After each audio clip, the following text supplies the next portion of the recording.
I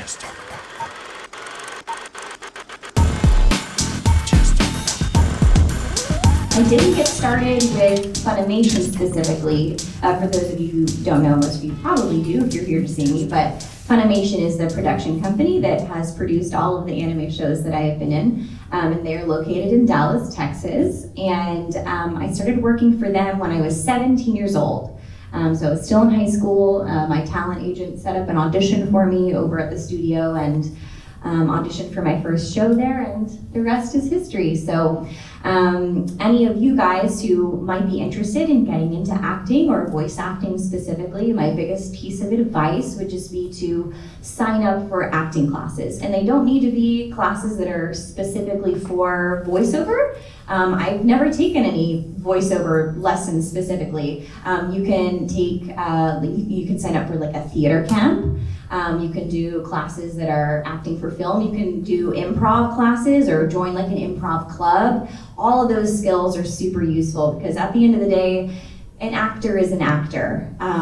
It's the same skills, learning how to develop a character and give a believable performance. Those things are important regardless of the medium, right? So that's my biggest piece of advice is just starting out to sign up for acting classes of any kind. And just one last thing. Sure. Does as a voice actor, do you need, at least when you're starting off or just auditioning for stuff in general, having something, the voice acting version of a portfolio when it comes to, what you give to them for an audition or something like that, like for your consideration here, something? Yeah, so for voiceover work specifically, what's helpful is to have a demo reel. So that's going to be, it's usually 30 seconds to a minute long. You might have a specific demo reel for some samples of like commercial type work, where it's like little snippets of pretend advertisements, so people can hear what your voice sounds like, the range that you have, so that people can consider you for doing like advertisements for the radio or for TV or whatever if they need just the voice. And then you can also have a separate demo reel where you do character voices, so that clients can hear your range when it comes to character voices. Can you do a little boy voice, a little girl voice, creature-y sounds and voices. You can demonstrate all of your amazing skills in there. And then I also have a demo reel for like narration work. So, there are jobs out there too for recording like books on tape and that sort of thing. Also what's important is putting together a resume. So that's like an actual piece of paper that if you go in person for an audition, you bring that with you, and that lists out all the work that you've done, and it'll have, the agency on there that represents you so they know, who to contact and everything. Yeah, but with the demo reel, that's something that can help get your foot in the door when looking to get representation from a talent agency, because that's something that you can send to them that they can listen to and know, oh yeah, I feel like this person would potentially get a lot of work. I'd like to work with you. And that's how they know, what kind of skills you got. Yeah, so the talent agency sort of is the one that's in charge of the demo reels. Well, sometimes, so they can help you figure out, they might have some suggestions of producers to work with who can help produce your demo reel. So that's a possibility if you already are in talks with the talent agency. But usually the way it goes for people is they get a demo reel produced first, and then that's what helps them get in the door with a talent agent. Because you can send that reel to the agencies and say, hey, check me out, listen to what I can do, basically. Okay, so pre-audition. Yeah, exactly, yeah. Yeah. No, that makes sense, thank you. Yeah, thanks for asking. Who else has a question for me? Oh, yeah. Right, Lindsay. Hey. I just have like two quick questions. Sure. The first one, I noticed you play a character on Attack of the Titans. I wonder which one that is exactly, because I see the Japanese episode with the subtitles. Yeah. I never see the English. Okay, so I'm trying to remember, because to be honest, so it was in, I believe, season 2, and I think I was only in one episode, and it was a very small character. I don't remember what the character's name was, to be perfectly honest. But if you look on, I don't know if you're familiar with the website Anime News Network. Okay, so if you look, there's a website that's just called animenewsnetwork.com. And then you search, you put my name in the search bar, I'll have a page on there and it lists every single one of my anime credits, and that'll tell you which character I was and what episode it was in. But yeah, sorry, I don't remember. It's hard to remember. At this point that I've been doing this for so many years, there are a lot of the characters that were smaller characters that I've done, and if it was a while ago, it's hard for me to remember what their names were. They only popped up for a little bit. Last quick question, when you were young, what was your dream, per se? Oh, my dream was just to be an actress in general. It was not specific to voiceover or on camera or anime. I wanted to be an actress. I wanted to perform in whatever way I could. So actually growing up, I didn't really know too much about anime until I started working with Funimation. For whatever reason, it wasn't something that I had been exposed to. And once I started working with them, and I was really, I'd heard about it. I, knew of, Pokemon and, the really big ones. But I had no idea how many anime shows are out there and what an amazing community there is. And how many different types of anime they are. So it was really amazing. Once I started working there and my eyes were open to this whole new world, it was really cool. Yeah, no worries. Who else has a question for me? And it can be anything, any kinds of questions. What size are your shoes? 8. Size 8. Good, that was what was important to me. Give or take a half size, of course, depending on the brand. Oh, I have some shoes in my bag if you'd like to see them. No, go on. we have a question. Hi. I just want to know, out of all the characters that you played, which one was the one that you really connected with the most? Oh, that's so hard. I would say that overall, the ones that I end up having the most connection to end up being the ones that I am able to spend the most time with. So the longer running shows, so if there's, the characters that I get to portray for a longer period of time, those are the ones that I end up growing closest to and feel like I have the strongest connection with, because I feel like I get to know them the best, right? So the ones that come to mind at this point would probably be, toward the top would be Nagisa from Assassination Classroom, because I got to spend a lot of time with him, and so he's very near and dear to my heart. I think I'm gonna end up feeling the same way about Nejire from My Hero Academia. I already love her a lot, but I know once I get to, work on that some more with this next season coming up. My characters from Fairy Tale, Romeo and Angel, those have been around for a while. What else? I love Ruka from Steins Gate. I tend to connect with the characters that have the most heart, the most. I love that. I love strong female characters too. Those are always really great. There's a character from a show that I feel like not that many people have seen. This was from a while ago. I recorded this, I think, maybe back when I was in high school. There's a show called Shangri-La. I'm not sure if any of you are familiar with it, but I played a character named Kyoko, and she's the protagonist of the story, and I really loved playing her. She's just this really strong female character who was extremely independent and strong-willed, and I really love playing those types of characters for sure. Yeah. Thank you. Yeah. J'ai une question en français. Okay. Je voulais savoir, Thanks, sachant Alex. que ta voix, c'est la chose la plus importante pour faire le métier que tu fais, est-ce que tu as une certaine méthode de préparation, une routine qui te permet de préserver ta voix et de l'échauffer avant de performer? Yes. Okay. So he's wondering, please correct me if I get this wrong, but in your line of work, your voice is the most important thing, that goes into your acting. He's wondering if you have a particular routine to prepare your voice. Good question. So I don't have a specific ritual that I go through. But I would say the most important thing is reminding myself to drink plenty of water before a session, because naturally, I'm not very good at staying hydrated. I don't think to drink water most of the time unless I'm eating a meal, because that's really the only time I tend to get very thirsty, or if I'm like exercising, which full disclosure, I haven't done in a while and I should probably get back into.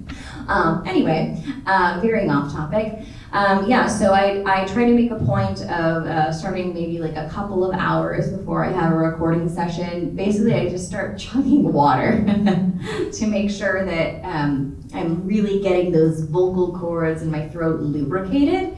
Because I definitely notice a difference if I forget to do that. The session ends up being a lot more rough and I don't sound as good.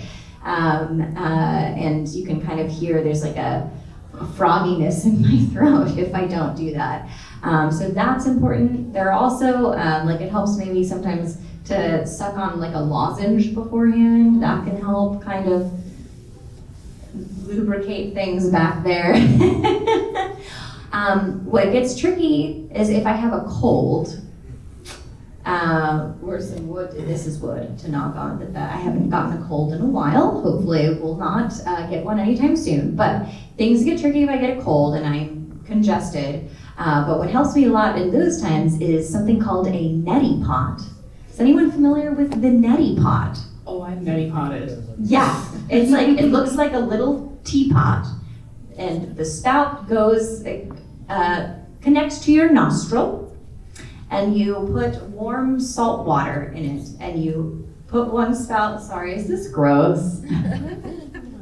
It's very effective, it works great. I mean, it's a little weird, and it feels weird at first, but once you get used to the sensation, it works quite nicely. So you put the spout against one nostril, you tilt your head, and then the salt water, the warm salt water, goes through your nasal cavities and then comes out the other nostril, washing out all that gunk. And so it just clears you out, and then you switch sides, you know. So now you know how to neti pot. And this is great even if you are not a voice actor and you're super congested and need some help clearing that stuff out. It's a great tool, and they're super cheap. Anyway, I'm not represented by any neti pot companies, but it is a great tool. But you're open to sponsorship. I am very open to sponsorship. I love your product, neti pot.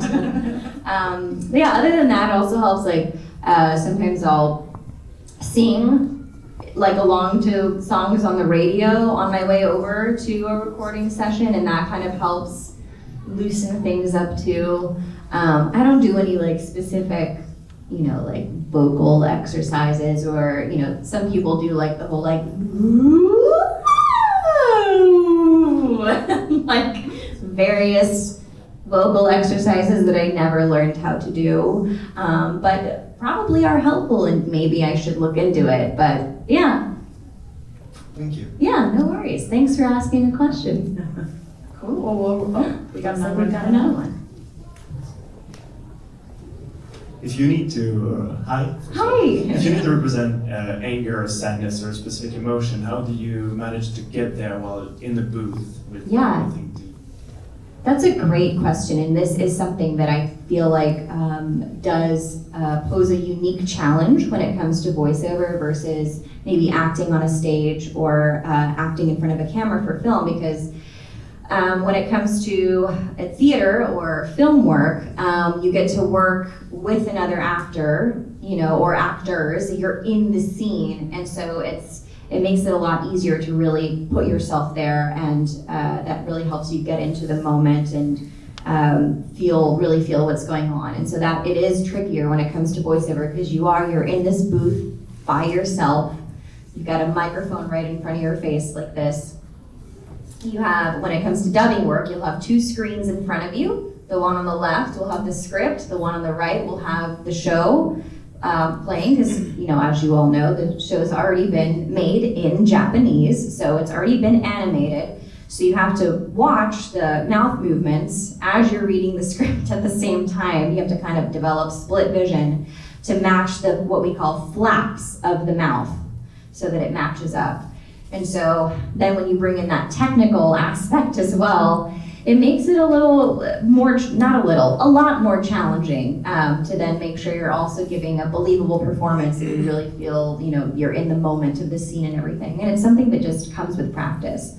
But I will say that something that is helpful when you are dubbing that you don't get with other voiceover work is since the show has already been animated and recorded in Japanese, you get to visually see the scene that the character is in. And so it is a little easier than other voiceover work to then, you know, you can see what the scene is.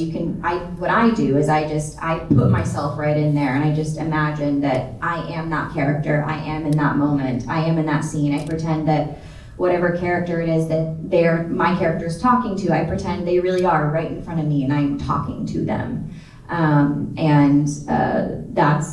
That's what I do. It's just about using your imagination. And the more you do it, the more you practice, the easier it is to really, you get right there, you get right to the moment, you feel that emotion for real. Yeah. Thank you very much. Yeah, you're welcome. Hi. Hello. Do you have any funny recording stories? Oh gosh, yes. Okay, is this, how PG rated is this panel?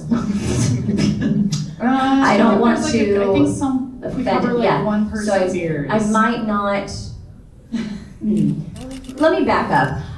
Okay, so I will say some of the funnier times, just in general, are when there are shows where I play more than one character. It doesn't happen very often, but Fairy Tale, for example, I play both Angel and Romeo. And then in Assassination Classroom, I'm the voice of Nagisa and Kunudan, who is the little acorn mascot of the school that like sounds like a chipmunk. And so it's always really funny the times when two characters that I play in a show end up being in the same scene, because it doesn't happen very often. And it's always really funny. Because then you end up having a conversation with yourself, having to switch off voices, which always ends up just feeling really silly and ridiculous, but it's a lot of fun. And I remember the first time that I had that happen was on the show Fairy Tale, and it was the first time that Romeo and Angel were going to be in the same episode. And I came in and the director, Tyler Walker was the director at the time, and he was like, "All right, Seidel, this is the real test to really see how different these voices are." It helped that at least, Angel is a female character, Romeo is a young boy, so I have very different voices for them. But it's always really silly and funny to have conversations with yourself in the booth. Let me think, what else? So this has not happened to me, but this is one of my favorite stories that has happened to a good friend of mine. His name is Rico Fajardo. He plays Mirio in My Hero Academia. This happened, it was maybe a couple of years ago. He got locked in the recording booth one time at Funimation. And something happened with the door handle. I'm not sure what exactly the deal was, but what's especially, I think it was actually when he was coming in to record, he just had one line in this particular episode of Assassination Classroom. And he was supposed to just be right in and out. He just had one line in that episode.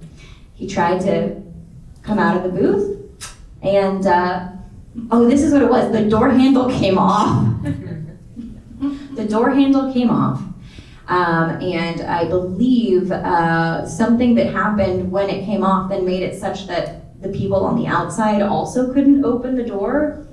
It broke it somehow, and so he was trapped in there. And I think for a while, like he was in there for a couple of hours because they could not figure out how to get him out. Like various people were coming by, like trying to like jimmy the handle on the door that was on the outside. And the way these booths are, so he had, there's like a big window where you can see, you have the booth with the microphone, that's where the actor is, and then right next door, is where the director and the ADR, the audio engineer, sit with their computers, and they can look through the big glass window on one of the walls to see you, and you can see them. And so, you could like look out and peer out, and what was hilarious is like, word spread quickly around the Funimation offices that Rico was trapped in the booth. And so it became like, he was like a zoo exhibit. And people kept coming by like, oh, we gotta go look at Rico trapped in the booth, and like looking in the window and like pointing and laughing at him. And then at one point, but what's great about Rico is like, he loved it. He loved the attention. And so he ended up, I think, taking his shirt off at one point, was like posing for photos to be posted on Twitter.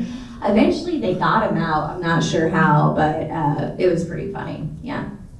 I wish I had a story about myself that was that funny, but I'm just lucky, I guess. Thanks. I'll just add up on when you were speaking about talking with yourself, do you record all of the character or each one through the script? It depends. Usually the way it works, the easier way to do it is to just do one character first and then move on to the other character. That's the easier way to do it, rather than having to swap back and forth as I'm recording. But it depends. Sometimes I have done it where I just do swap back and forth. But the voices are super different, like where one's female character, one's a male character. It's definitely easier to do just all one character at once. And always, if it's gonna be a female character, a male character, I start with the female character first, because that's easier on my voice, and then I'll do the male character second, because if we swap them, I run the risk of straining my voice too much, such that doing the higher pitched voice is gonna be a lot more difficult to do. So, and we also try when they're scheduling my recording sessions too, because a lot of times when I go in for a recording session, I'll be working on multiple different shows while I'm there. And so they try to schedule me in such a way to where I do the characters that are a little more rough on my voice at the end of the session. They don't have that happen at the beginning, or like if I'm doing a character that screams a lot, let's say, we save those for the end so that I don't completely ruin my voice before I have to do, these other characters. Thank you. Yeah, you're welcome. Yeah, just it's also sort of to add part with somebody else that said something. Yeah. Not for sort of vocal exercises that you do to prepare for the work that you're going to do the same day, but I guess my sort of question is during, because you said you started out when you were a kid. Yeah. I guess to compare it, like when I was a kid, I started skiing, but I know the moments and the things that I did growing up skiing, that where during those certain days I grew in skill as somebody that could ski. Are there moments in your life that of either preparing for a role or things that you tried doing with your voice that actually made you a better voice actor? Oh, absolutely. And that you could apply to just for advice to do, just to go to the next level when it comes to practice and just for preparing, Yeah, definitely. And I would say all the work that I've done with Funimation specifically has really helped me develop and figure out different voices that I could do. Because when I first started working there, I didn't have like a whole list of different types of voices that I knew that I could do. I pretty much only knew how to do use my own natural speaking voice, and then maybe pitch it down a little bit, pitch it up a little bit, sound a little younger, sound a little older, but that was about it. I wasn't really sure what else I was capable of doing because I hadn't really tried it before. Other than, I did like as a kid, if I was watching cartoons, I would try to mimic what I was hearing, and that's actually really good practice, by the way, for any of you who are interested in getting into it. Just mimicking, watching cartoons, watching anime, trying to mimic the voices that you hear helps you figure out like what you're capable of and what you can do. Helps you experiment. But yeah, also I specifically remember too the first time that a director cast me in a role for like an androgynous character. that was supposed to sound, more masculine. And I think the first time that happened was Ruka in Steins Gate. And I remember feeling like really unsure of myself, not sure that I was going to be able to do it convincingly. And it was tricky because you kind of have to walk that fine line where you don't sound too masculine, because Ruka is a very feminine character, but Ruka is technically a boy, so it had to still be somewhat believable that Ruka was technically a boy. And I remember being really, really nervous about doing that and getting it right, but all of the directors at Funimation are wonderful. The director on that show was Colleen Klinkenbeard at the time when we started the show, and she was really great about working with me and helping me get the voice just right. And she, worked one-on-one with me to, work on that voice and get it just right. And so the more characters that I did like that, the more comfortable I would get with it, and the easier then that type of voice would come to me. But it also just took, coming in and them saying, hey, can you do a little boy voice? And me being like, well, I've never done one before, but I can try. And so that, that's what it takes, is just trying it out for the first time, seeing what you can do. And then the directors help you out, and they help you figure out how to get there and give you tips and tricks and that sort of thing. And then the more you do, the more you figure out that you can do, and then the more practice you get. And Nagisa from Assassination Classroom, that character really, really helped me hone that boy voice, because I got to work as that character for such a long time. And so when I first started out doing the Nagisa voice, it was a lot harder for me to get the voice just right. We would have to take more takes at the beginnings of my sessions to get it right. And then at the end, I had it, I could go right to it. So it's just a practice thing, So you didn't see on the other side of the glass, just the yelling at each other? Yeah. Lindsay sucks, she's horrible, like we should probably hire somebody. No, they're all lovely, yeah. And so, and I have the headphones on, and so that's how I hear them. They talk to me through the head. Or something, or? Sometimes they do, but that is so true. So I've heard about this before. So they sometimes push the mute button, or they take their foot off the pedal that allows the actor in the booth to hear what they're saying. And so usually what it is that they're just talking to each other about what was just recorded, something that doesn't apply to me. The director's telling the audio engineer try to squish that audio file a little bit, or stretch it out, or move it over to the left a little bit, or just to help it fit into the flaps of the mouth, right? So the reason a lot of times they're muting you or making it so that I can't hear them is just because they're saying something that doesn't really affect me and I don't need to hear about. But all of us actors, ask any of us, whenever that happens, we're all really sure that it's they're saying bad things about us, and that they don't like us, and that they don't think we're going to do a good job. But it's totally, I don't think it's true. Because I've been on the other side where if I'm waiting for another actor to get done, and they've muted the person in there, and it's nothing exciting that they talk about when, because sometimes you can still hear, or if you can read their lips, so it wouldn't be very smart of them to be saying mean things about you while you're standing right there and you can see them. But yeah, always a little part of me wonders are they talking about how they really hated that take that I just did? Thank you. Yeah, no worries. Hey. So I'm just curious, how do you feel about your life as a voice actor? And the reason why I'm asking this is because I think about all the time how, whether it's an actor or a musician or an overall celebrity, that at some point in their life they had a chance to become rich and famous, they took it, and then years down the line you hear all these stories about drug abuse and DUIs and suicide attempts, and basically the media is always just picking on them, and it's almost like they're just imprisoned to their fame. And I was just wondering, is that kind of the way it is in the world of voice acting? Well, I can only speak from my personal experience, and I'll answer your first question of, what is it like to be a voice actor? Well, I love it. I have so much fun with it. But to address the second part of what you were saying, I am definitely not rich and famous. Well, very far from it. No, totally. No. I'm poking fun at myself here. That I very much don't see myself as famous. I have never in my life been, stopped on the street or anything like that. Nobody knows my face. And so I definitely wouldn't say that I have had that experience of feeling like I have any level of fame. I'm not at that level yet, and I'm also not rich at all.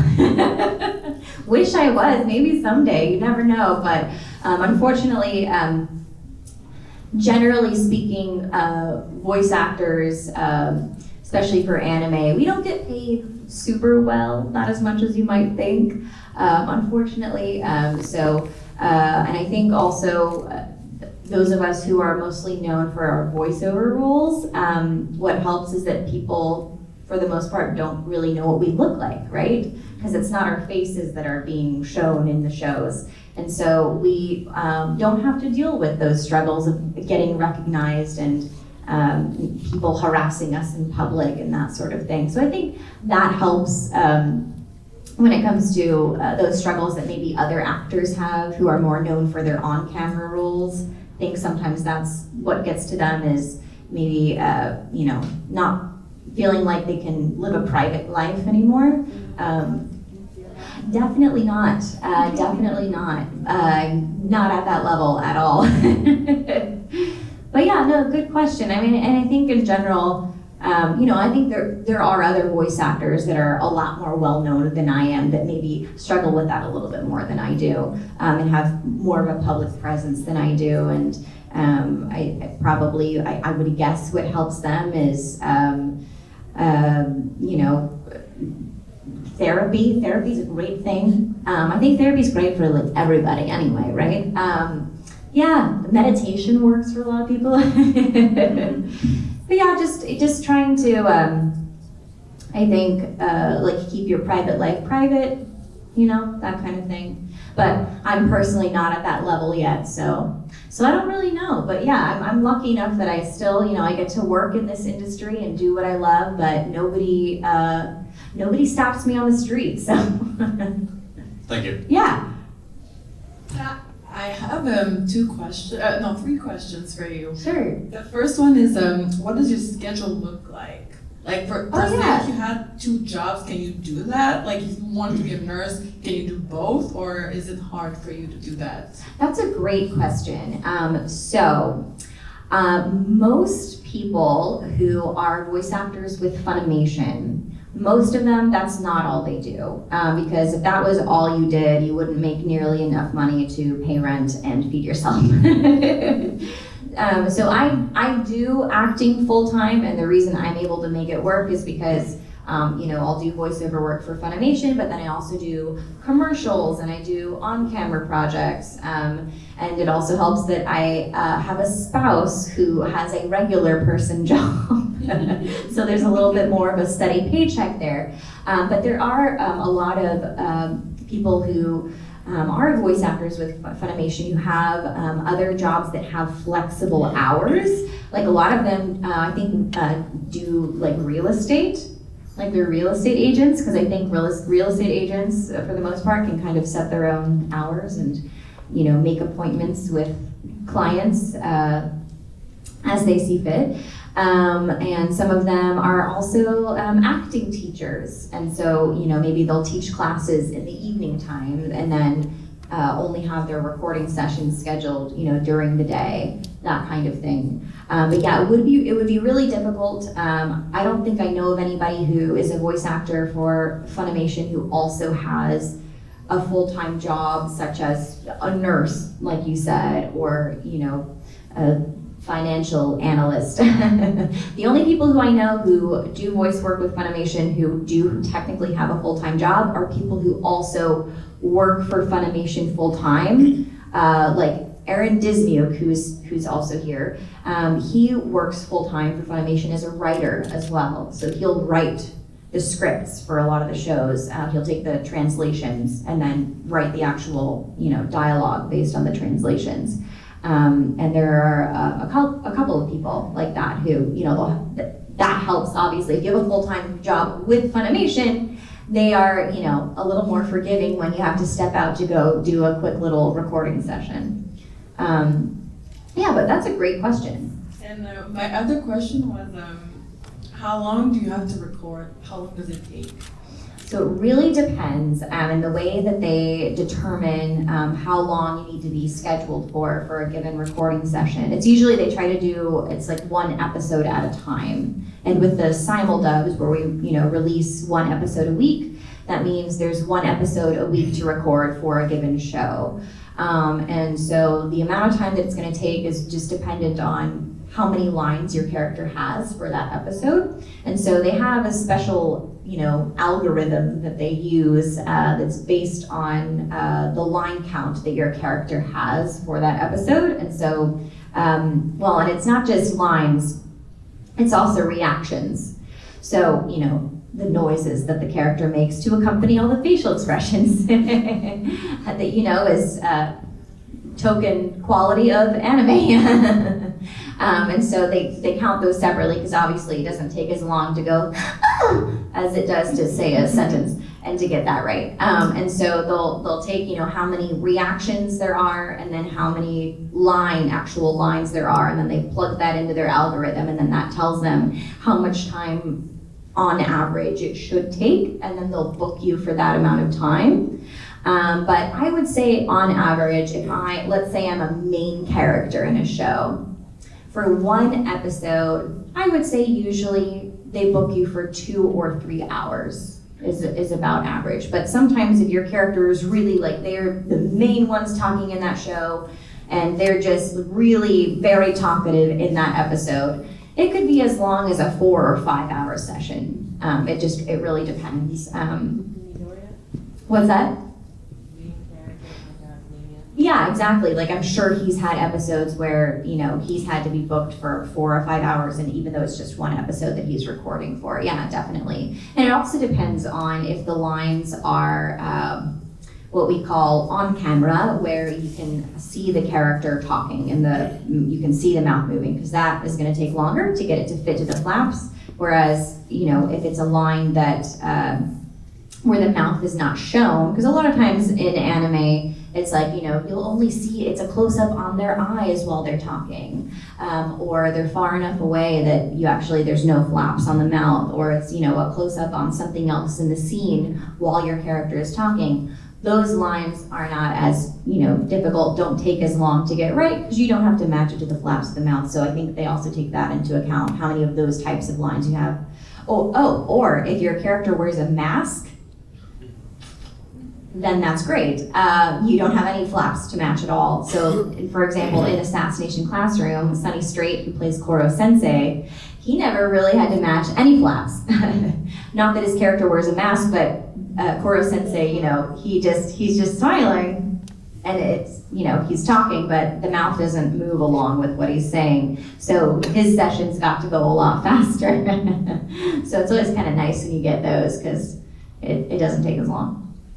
Yeah, my other question, I feel like you already answered it, but I'm still Sure. a little insecure, so I just wanted to ask it again. Of course. You know, you were talking about like demo reel, and you know, like we could show what we can do. Uh-huh. And you know, I did drama for like 5 years throughout my high school. Oh, awesome. Yeah, but I just I was wondering, you know, because at first you said that when you first started, you were using your own natural voice, and then I was wondering, like after a while, are they going to push you to try different characters, or Sure. like how? That's a good follow-up question.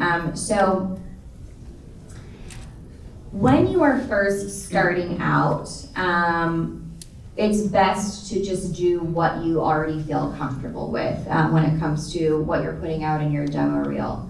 And it is totally fine to have a demo reel that is all just your natural speaking voice. That's fine, because what the directors are going to care about the most, past anything else, is just your actual acting ability in terms of you know, bringing a character to life, being believable. That's what they care about more than anything. And I will also say there are plenty of actors at Funimation who, they don't really go around and do all sorts of different voices. They only use their normal speaking voice, and they still get hired a lot because they're amazing actors, and they really, they bring characters to life and, give very moving performances or, very hilarious performances or whatever it may be. So and I have heard from directors at Funimation when they've talked about this before to people who are, asking the same types of questions, they always say that. They say, we're not, so interested in hearing all these crazy voices you can do, or, if you can do, like a Donald Duck voice or, those crazy cartoony voices. That's not so much what they really care about. They just want to hear, that you can do a believable performance, you bring a character to life, you have believable emotions, that kind of thing. And like I said, for me, doing the various character voices, that's something that just kind of came along, as I was going through my journey of voice acting. And like I said, like a director would prompt me and be like, hey, do you think maybe we just have this little bit part, there's, little girl 1A in a scene, that just has, a one-word line, they just needed somebody to grab it, and I'm already up there, right? And they say, hey, do you think you can do like a, little girl voice, little tiny girl, high-pitched voice? And be like, well, let's try it. And then, and that's how you kind of figure out, and with more practice, you can kind of figure out what you can do. The directors will work with you. Now, granted, they're probably not going to cast you in like a lead role where you're supposed to have some sort of crazy character voice if that's not something that you're already really comfortable doing. But that's okay, because you start small and then you build up once you get a little more experience, more practice, Thank you so and feel more much. comfortable. Yeah, of course. Thank you. You're welcome.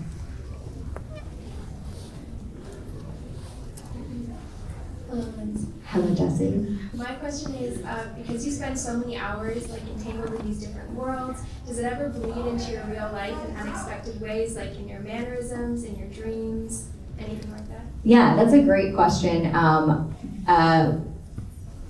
I, along with many other voice actors who I've heard say this, we have found that after working in this anime industry for a long time, in real life, we end up having like much more explosive reactions than probably the average normal person would. Where like, if I like turn around and like look at something, I might make a noise that accompanies that like I don't need to.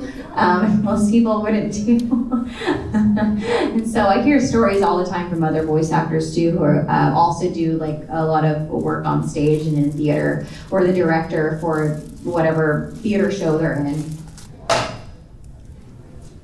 Sorry, don't make me. I gesticulate too much. Anyway. Who the directors for these theater shows will, tell those actors like, hey, you keep like making noises as you're walking over or like turning around. Like, what are you doing? You don't need to do that. They're like, oh, sorry. Yeah, I'm like in the anime mindset. And it's just, it's funny. It's very silly. But also I would say I end up like to my husband at home, for example, or like I have a corgi.